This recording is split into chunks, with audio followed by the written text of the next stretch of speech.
Korea. Kailan po tayo kaya mga Pilipino? Sinasabi natin, naghihirap tayo. Tayo pa naman ang nag-iisang Kristiyano bansa dito sa Asia. Bakit hindi natin magawa na tumulong? Bakit di natin kayang maibahagi ang anumang bagay na nasa atin upang ang bansang Pilipinas nito ay makabangon sa kanyang kalalagayan, sa kanyang kahirapan?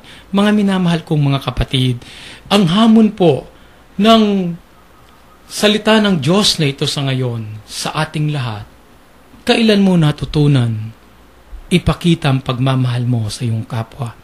Kailan mo natutunan na maging bukas palad at magbigay para sa mga nangangailangan?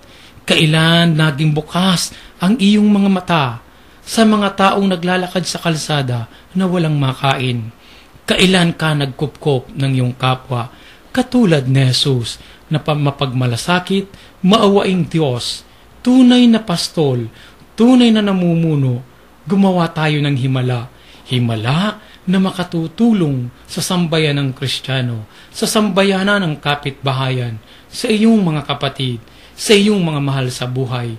Matuto kang magbahagi. Ito po ang hamon sa atin ngayon.